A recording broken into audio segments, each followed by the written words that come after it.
This book is all about how do you lead yourself. And you got to start with yourself first, because I cannot, how I show up each day, I choose how I'm going to show up. And in fact, one of my clients said they have a little Post-it note that they put just outside their garage door before they leave the house. And it says, how am I going to show up today? And I wished people would ask themselves that question before they start their day. How am I going to show up today?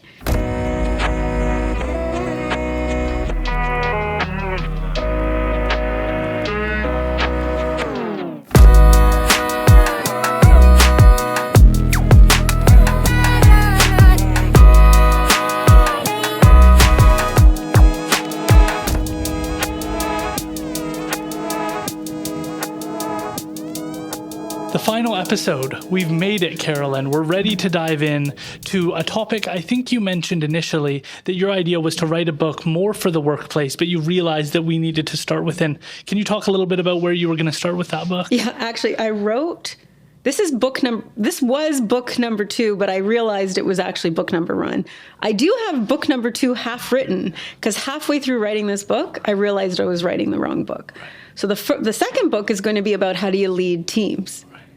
This book is all about how do you lead yourself.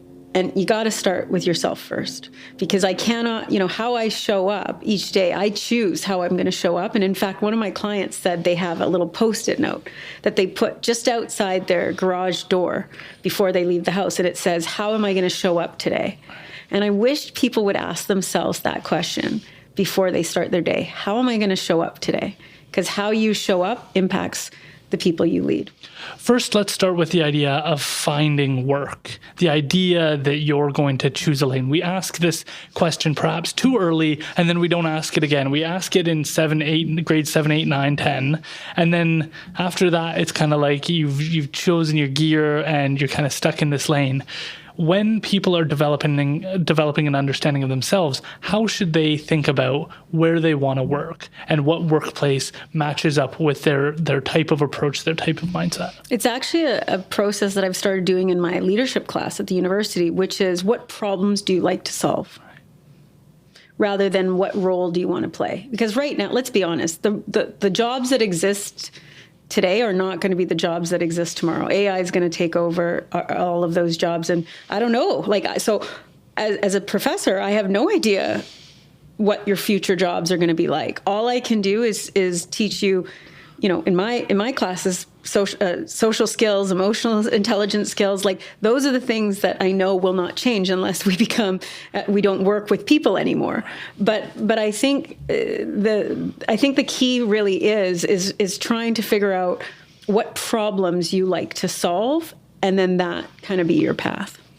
I think that this is one of the biggest challenges we face, because we don't know what the future holds. And there's been, I'd say, an addiction to having what your education is going to be complete, and then you go off and do your job. And the people I find most admirable are the ones who go through their education and take a left turn and take a right turn and explore the different dimensions of themselves. Because to your point, there isn't one problem you're going to want to solve the rest of your life. You're going to want to stay engaged and interested. And despite the fact that AI presents problems, it also presents the opportunity that the creative grind is going to become more needed, because that's what we were designed as people to do, to be creative, to think outside the box, to fill the gaps that AI could never fill, because we're unique and the problems we see are so unique. And I think it pushes us to be more entrepreneurial, more open-minded, and more artistic in our endeavors. Yeah, and I think EI can really help AI. I think what does AI offer that EI doesn't? The human dimension, your personal experiences. Only a person can feel that. So yes, you have lots of data at your fingertips, but only you make sense of that data. And so I think it's really important that we continue. And again, this is why I was so adamant about teaching emotional intelligence in schools is, there's so much attention put on IQ and very little on EQ. And you and I both know that when you get into the workplace, your IQ might have got you the job, but it's your EQ that's going to get you promoted. Why? Because you're leading people. And people are creatures of emotion. And whether we like it or not, we've got to learn how to tend to our emotions as well as others. How do you feel about people trying to move forward in their career? Is there advice you have in regards to them moving up and succeeding as a leader and succeeding in moving up the corporate ladder or through their business that you see that most people don't consider? Well, I'm one of those people that took a left turn. Like, if you look at my degrees, like I was really, most of my education was in marketing. And yes, my marketing degree has helped me run a successful business. And I know how to sort of position myself and differentiate myself and talk to my target audience and all of those fundamentals. But I teach emotional intelligence, which is way more about human resources than it is about marketing. And so absolutely, I took a left turn because I realized, again, like what I said in the last episode, is I wanted a deeper connection with people. And I saw something in my life that was lacking. You talked about the lack of. It's because I didn't have that growing up that I craved that. And I thought, okay, as a professor, I saw what we're teaching in schools. I see as a corporate trainer what we're teaching in the workplace. I could see where that emotional gap exists. And guess what? Guess what plagues the modern workforce? Stress, anxiety, right? All of those things continue. Because if I don't teach you in school how to deal with stress, guess what? When I graduate you ain't going to learn how to deal with stress in the workplace. You have to learn those emotional and social skills at a young age so that you, as life continues to throw curveballs at you, you know how to deal with it. Was it hard to take that left turn? Was it scary? And what gave you the courage to do it? Yes, it was scary. And I would be, if I'm being honest, I never, up until this last year, I always kept my university job. So like I was a professor, which paid the bills and paid the mortgage. And I was like, oh, I'm never going to be an entrepreneur and go out on my own 100%. This will be the first year that I've actually, I'm only teaching one class and it's my EQ course because I can't let my baby go. But it ain't because of the money. Yeah. It's really because I believe so much in what we're doing. When the book came out and I got, not only the awards are lovely to win a business, book of the year, and all of those things are great, but it's more that, oh my God, this book is changing my life. And that the fact that it's on the corner shelf or on right facing out makes me realize that you people have realized that, hey, COVID happened. People realize, hey, we're emotional creatures. We're not robots. We don't come to work and, just are task completers. We actually have emotions and complicated lives. And the organizations realize we're not equipped to deal with this. And so, when I started my business, no one even knew what EI was, which it's been around since the 1990s. But all of a sudden now the phones are ringing off the hook because people realize there is a gap. There's an emotional gap that we are not teaching these young kids of these skills. So to answer your question, was I scared? Heck yeah. But I think, my saving grace, I would say, is I am courageous. I will, even if I'm afraid, I'll still do it. And that's the thing I think people need to remember is you can be brave and afraid at the same time. That's really important because it seems like some of the best entrepreneurs and the best creators often start with something that they do for 8:30 to 4:30 or something that's consistent that guarantees, and then slowly they dip their toe deeper and deeper into that water until they're ready to make the full jump. But that seems to be like a best practice that I see. Yeah, I don't know if it's the right practice, but for me, someone who's very risk adverse, and I realize that I actually probably think more pessimistically than optimistically, and that have that mental model of scarcity versus abundance, I think that was the best path for me so that I could slowly let go of the security of knowing where my paycheck was coming from. And then once I started to build up my brand and build up my name and see, it's more the impact that we're making. Like that, to hear the stories that people tell me, like that story that I told you of the student who I had no idea she was going to end her life. And my comment to her and my connection with her saved her life. Like, no money can pay for that. Like, that is something that I'll never take away from. That can never be taken away from. Sometimes we forget that one person can make a difference. Absolutely. And I think people forget that our words are super powerful, and that's both positive words and negative words. I don't know about you, but there have been plenty of people in my life that have said some really horrible things to me, and I still hold that as the story I tell myself about myself. And we need to, again, take back that story and stop and say that story, yes, it was painful at the time, but it doesn't define me for the rest of my life. You're a person who understands that policies run a lot of organizations. And policies are good because they give guidance to the organization. But to me, sometimes they can become soulless, and people can forget why the policy was implemented. And then they become hardened to the idea that since the policy says it, that's the saving grace, that's what we follow, no matter what the circumstances. And they become unempathetic, ununderstanding of individual circumstances.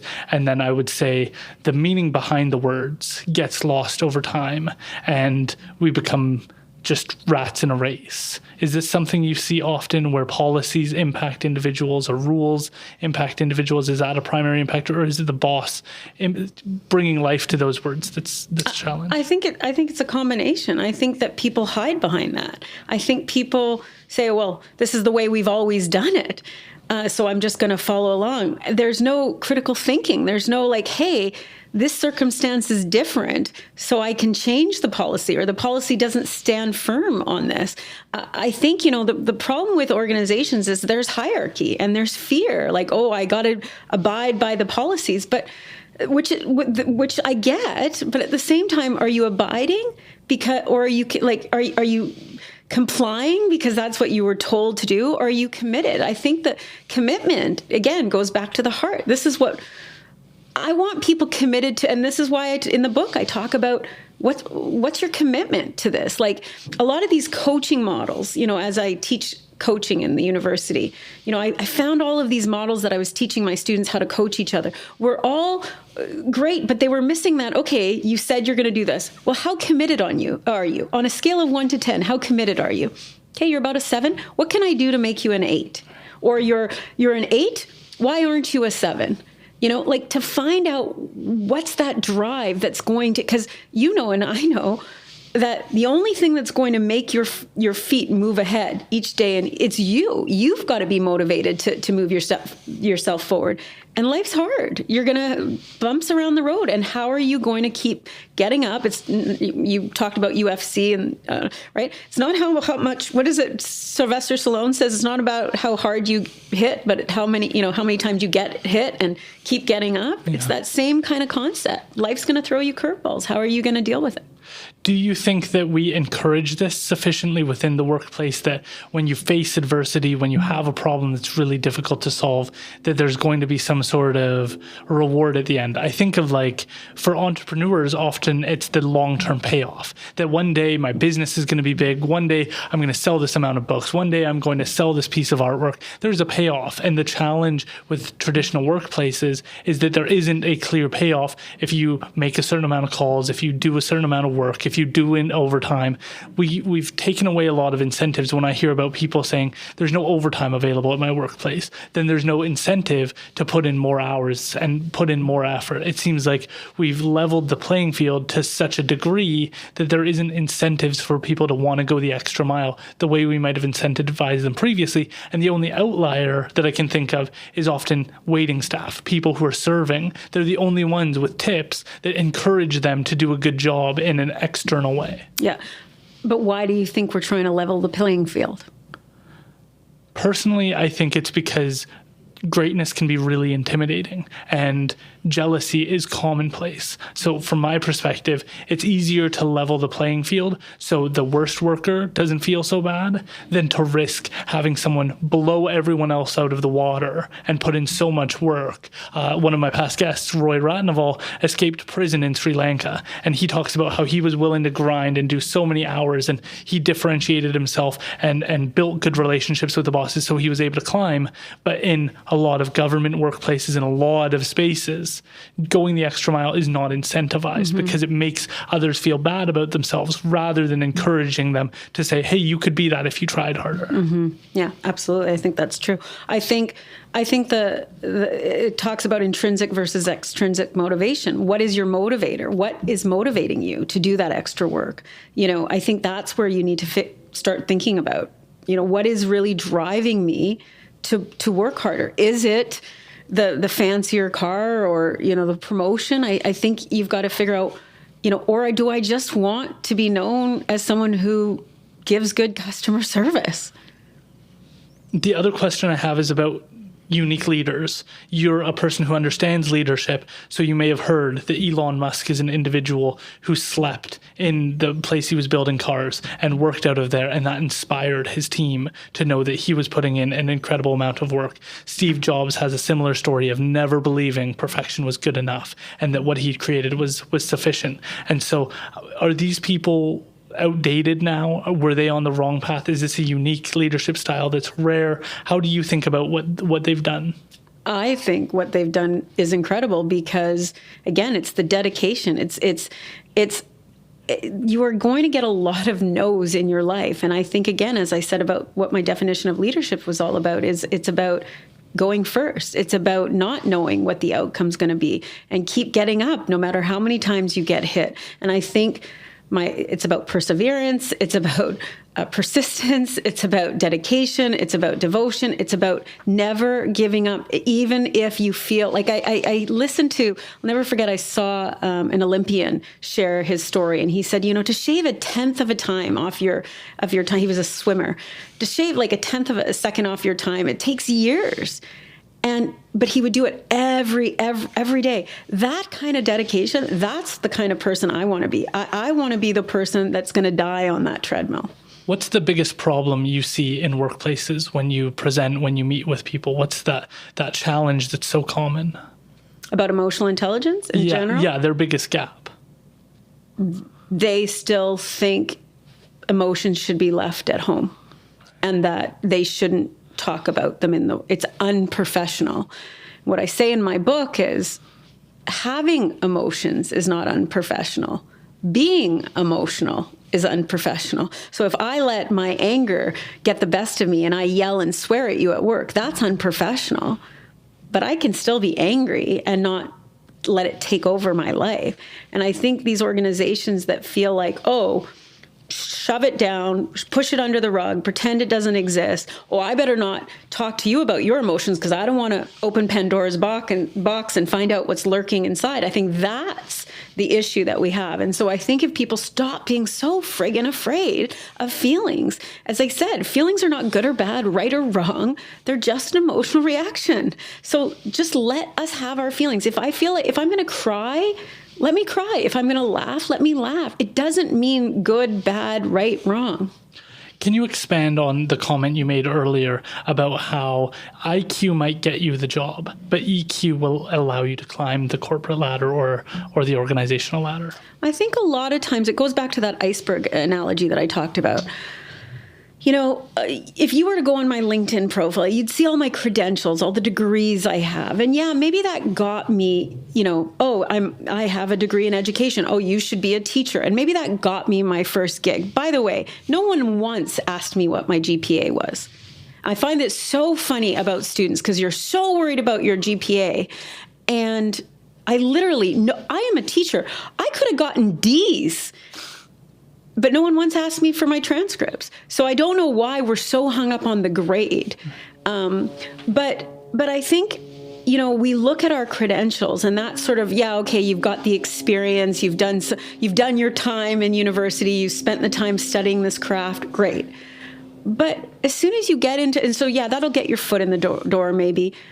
But as soon as you're working with people, you're navigating the way through emotional relationships. And that takes EQ. It doesn't take IQ. You don't have to be the smartest person. I am certainly not the smartest person, but I have seen a lot and gone through a lot and been through a lot of pain and had a lot of difficult conversations, and I'm not afraid of it. And so I think if leaders, you don't have to be emotional, and that's what I say in the book, you do not have to be highly emotionally intelligent on all 15 of these areas. I struggle with this. I'm a work in progress and a masterpiece at the same time, just like you. I'm struggling with this stuff just like you are, but I'm brave enough to talk about it. So I want leaders to realize that you do not need to be perfect. My staff knows that I care too much about what people think. So they help me in that. So when I do an event and I say to my staff member, does this make me look fat? You know what her answer is? What do you think, Carolyn? She's not going to feed into my insecurity. Well, it's the same thing. If I know as your employee and I know what makes you tick for good or for bad, then I can help you. It doesn't always have to be the boss helping the employee. It can be the employee helping the boss. And one of the reasons I've been teaching for 25 years, don't think it ain't because of the money, because that didn't happen. It was because I learned I love hanging out with young people because I learned so much. You all give me such faith in, because I'm going to be old, very old soon, in a rocking chair, and you're going to be running the world. And I want to know that I'm in good hands. So I love being around young people. One, it keeps me young. It keeps me hip, although I don't think hip's a hip word anymore. But it also gives me faith and hope that there are really good people out there that are doing great things. And if, so much of the news focuses on, we're all about doom scrolling, right? Negative news, negative. But when I meet people like you, I'm just so refreshed, and I have so much more passion to do what I need to do in my lane to hopefully make a difference in the world. That is very well said, and again, speaks to the idea of optimism. Trying to climb this corporate ladder or this organizational structure, I think of needing a raise. With everything that's going on in our economy currently, things are a little bleak. So you can imagine that a lot of people are working a job that's just barely paying the bills. Some people are working multiple jobs to pay the bills. And one area that I find really interesting is this idea of trying to move up in your organization, request opportunities for further compensation for your position. But I also think that needs to come with more effort. That there was one person I listened to in a short TikTok video that was if you're going to ask for more money, you have to show where your value add is going to be. Absolutely. How do you think about trying to climb and succeed and find more compensation for the work you're willing to do? Or organizations, this is not a charity. This is a back and forth. You do something for me, I'll do something for you. I'll give you a paycheck, you do something for me. So the only reason that as an organization would pay you more is if you're doing more, adding more value to the organization. The challenge is, I find in my experience when I work with people, is they never want to talk about it. It's like emotions, money is a voodoo topic. I don't want to talk about it. I think, again, we need to be brave enough to say, okay, here's what I want. Let's put our needs out there. Here's what I'm looking for. Here's what I'm hoping for. And then to have a conversation with their boss is, here's what I want. Here's what I'm hoping I'll be compensated for what I want. Here's the responsibility I want to take on. What do you think I need to do to get that? Let's have a conversation. What's my development plan to get that? If you feel like I'm lacking in an area, let me know.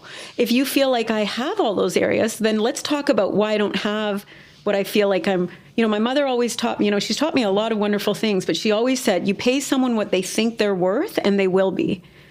And so if I believe I'm worth this, then I'm going to tell you what. Now, I'm not going to do it. So, you've got to be really careful. Again, it's, 55% of what people hear is body language. So if I come in here all snotty and say, I deserve a raise, and I have this sense of entitlement about me, well, goodbye, right? But if I say, humbly speaking, hey, here, factually speaking, this is what I've done in the last few months. This is the value it's brought to the organization.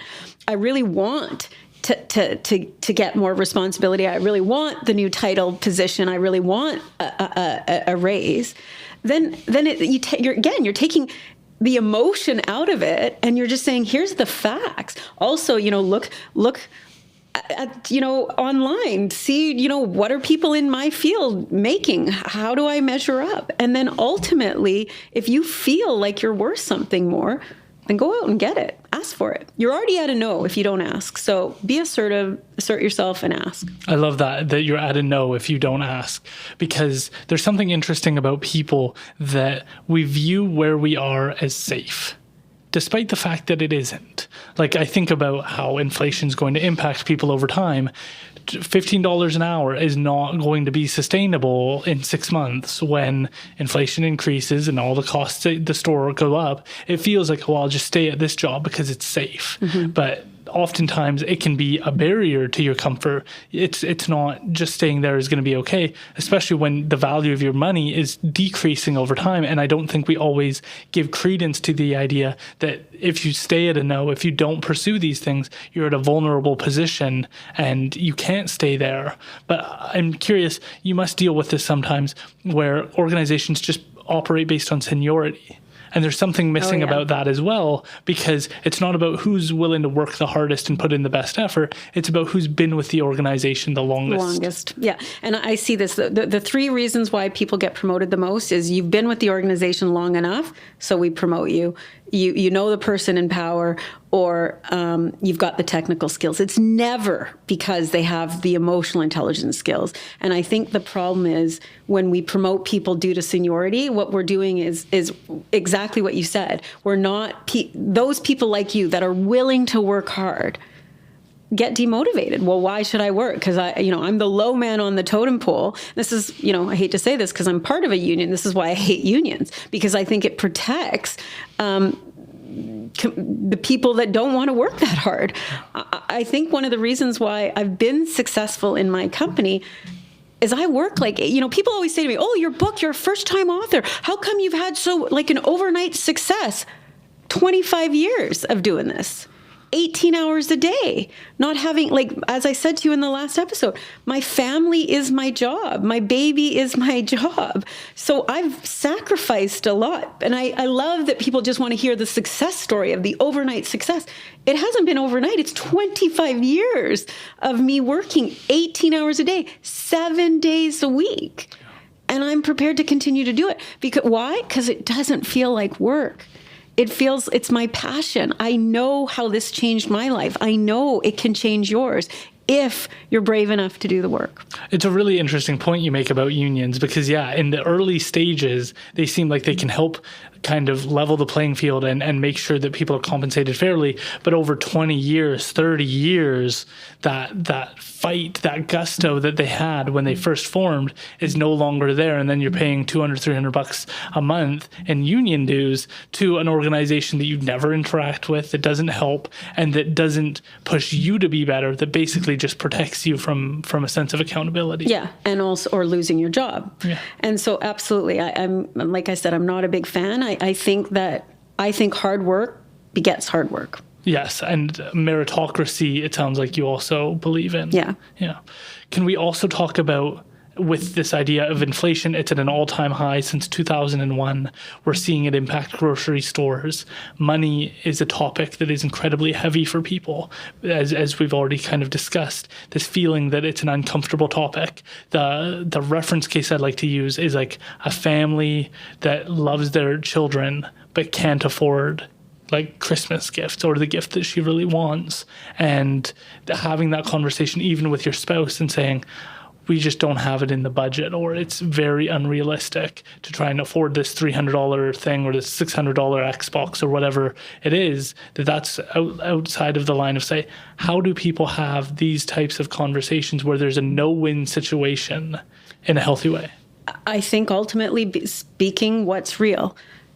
Aaron, you're my child. I don't have enough money to buy you the next gadget that you want. And you're going to be disappointed about it. And I'm sorry, but that's I think families that, my mother, she worked 3 jobs to give me the education I had. 3 jobs, because my father didn't support that.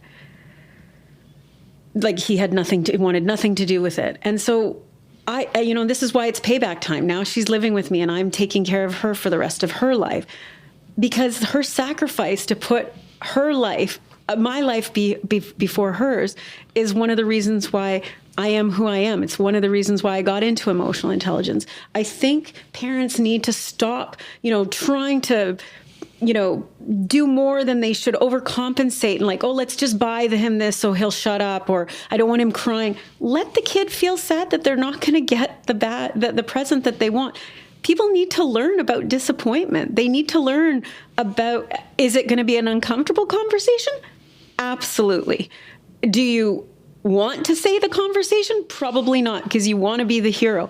But you got to tell your kids, this is what mommy and daddy make, or mommy and mommy make, or daddy and daddy make, or this is what our family makes, and this is what it costs for this gift. And unfortunately, this Christmas, we won't have money for that. And I think being honest and open rather than racking up your credit cards or going into debt, I think we're just putting Band-Aid solutions on the real issue. Then how do we overcome the shame that comes with it's different because it's not that they didn't work hard enough. It's not that they don't care enough. It's that the world has changed in such a way that they can't afford a thing they may have been able to afford last year, but our economy has changed in such a way that makes that unfeasible. And so there's a shame that's still felt that I'm not enough, that other children and other families and other communities are going to be able to afford this, and I can't. And had I gone to school longer, had I changed jobs 5 years ago, had I been another person, had I succeeded or gotten that promotion 6 months ago, I would have been the person able to deliver this. How do they not go through a shame spiral? They may. And I think, again, as they say, feel the feelings. Like, again, shame provides you a gift. It definitely tells you what you can and cannot do. Like right now, I am boundaried by how much money I bring in. I'm not saying shame is like that's a good feeling to have, but it's your truth. It's what you're feeling. Then I would dig into, okay, if you're questioning your value and, I didn't choose the right education or I made the wrong choices. Well, what can you do? Because, you can't change everything. You can only change your circle of influence. So what can you do to make yourself feel like, okay, given the circumstance, what can I do to give my child what I'm hoping? And again, it goes back to intention, right? What are you hoping? Is it about the gift? Is it about the $300 gadget? Or is it about what I want that child to feel? To me, it's about that emotional connection, and no money can buy that. Is there a way of overcoming this in a developmental way where we can start to grow to be able to afford those things or to inspire the child to think differently? I'm just thinking about how we overcome these hurdles, because it seems like next Christmas could be the same story. And so how do we start to get out of this or navigate through these uncalm waters? Well, I think, when I think of like heroes, I think you've got to have hope. I think it's that, I remember once when I was in a therapy session, my therapist said, what if this was your last day on earth? What would you feel? And I said, relieved. And she said to me, okay, that's a depressed thought, but that's not all of your thoughts. What else are you feeling? And so I think a lot of times when we get in that cycle of shame, sadness, right, we can spiral down into a very, very dark place. I think really hope is our answer, that there will be a better day. Today's a really bad day, but this too shall pass. There's something also twisted about the idea that we hurt the ones we love the most. Like if it is your child and it's Christmas and the person you want to spoil with love the most is the person you're going to disappoint the most. So there's almost like a twisted element to the idea that the people who see your flaws are not the people you see at work. Hey, Bob, how's it going? It's the people who have been there for you, who've seen you at your weak moments. And those are the people you're going to disappoint on this day or on these occasions. And it's almost a darker experience than the average. Yeah. And I think, again, having those conversations with your kids, as deep as that is, you can simplify it. Like, Sally, I'm really sad that I have disappointed you today. And can I do something about that? And like, I can't buy you the gift, but what can I do to make this day better? How can I support you? Because I can't give you what you want, but I do want to make you feel better because mommy feels bad about making you feel bad. Do you think that when you do get to a financially comfortable position, there's a danger in having money blur the lines between how people truly feel, that you can buy your way out of pain and discomfort? Absolutely. Money is a very emotional topic. I work with estate planners and trust planners, right? Like families are ruined because of money, of how, and I think that I think money means so many things beyond what money is. There's such an emotional attachment to, oh, I decided to give, here's my legacy, here's my will. I want to give this person this. And people fight about this for years. So absolutely, I think it's a very emotional topic. How do people make sure that they don't, because there's this whole argument around like, don't let money control you or make your decisions, like enjoy like going for a walk that's free, like make sure that you don't become obsessed over spending money to find joy, but it does open new avenues for pleasure and joy. How do we find that balance? I think it's remembering, I think this is when you see all these very successful people that have it's kind of going back to the basics, remembering what's important to you, remembering what you value, because you're right, having nice things. I'll never forget, I was dating someone once and we broke up and I moved out of his house and he was a multimillionaire, and I turned to my realtor and I said, where am I ever going to get this closet again? Because he had made a bedroom into a Sex in the City closet. It was so amazing. And he, what the realtor said to me, Carolyn, it's just wood. And I thought, that's so right. And I'm so glad we ended the relationship. He wasn't the right person for me. But so much time, we put so much energy and emotion and attachment onto something that you're right. It's just wood. If I want a closet, which by the way, I can now buy myself that closet. I don't need a man to give me that closet. But at that moment, it was so painful and emotional to me. It was hard to see the forest from the trees. Right. Remote work has been something that's been coming about more and more. And through a pandemic, we've obviously gotten more exposure to the opportunity to have more of a work-life balance, to see how productive we could be from home. What are your thoughts on remote work? It's a double-edged sword, right? I mean, I think it's polarized a lot of people. It's made things more divisive. Are you a techie person or are you not techie? Well, if I'm not techie, I'm scrambling doing the Zoom meetings. If you're techie, you're moving further ahead. I think the introverts versus extroverts. The introverts are loving being at home. The extroverts are craving connection. I think this, this self-focused versus other-focused. People don't want to go back to work because it's way better for me to not waste time on my commute.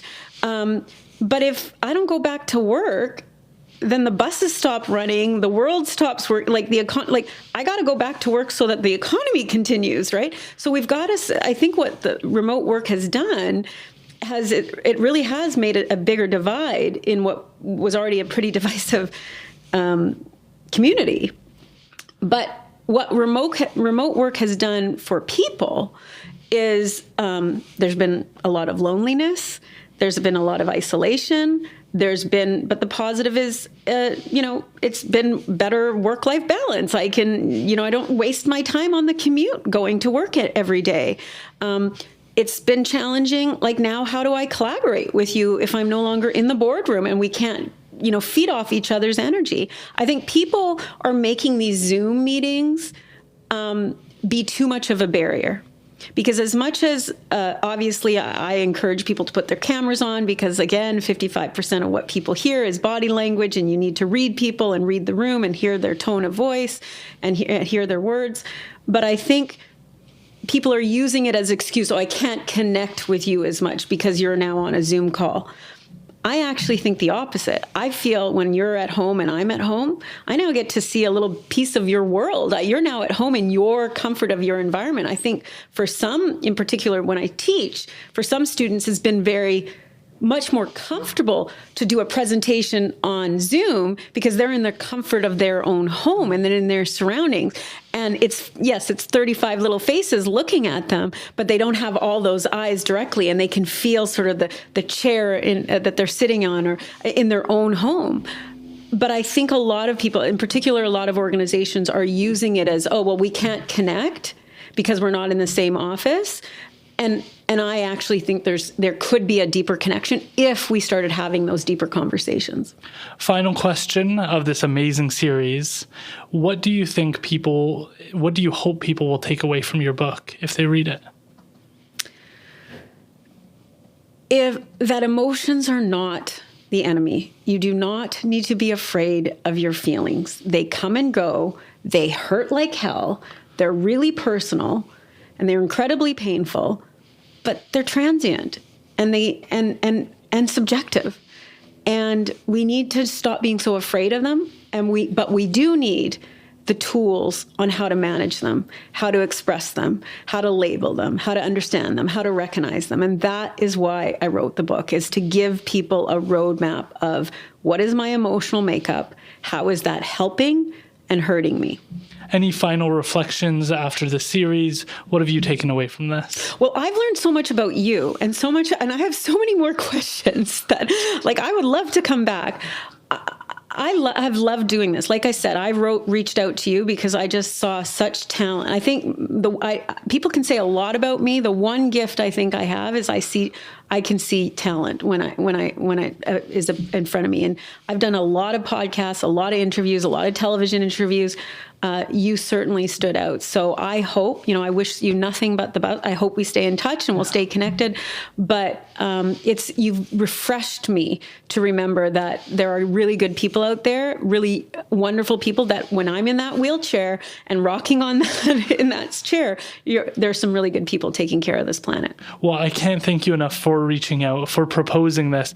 I think it's such an opportunity to really explore some of the dimensions of what you know so much about, and it gives people the tools to kind of start to reflect and work on themselves in an incremental way. And I love the design of this because we're able to explore different pieces of people's lives. A lot of this, their work life, their family life, that's 98% of their life. So we've been able to explore what you know about these areas and hopefully make it in an accessible way, and then encourage people to go read your book so that they can continue to understand themselves deeper. Are you able to just talk about some of these self-assessments at the end of your book? Yeah. So one of the biggest things that I encourage people to do is I get them to decide where they are on that continuum for those 15 different emotional intelligence competencies. So for instance, are you confident or are you too confident?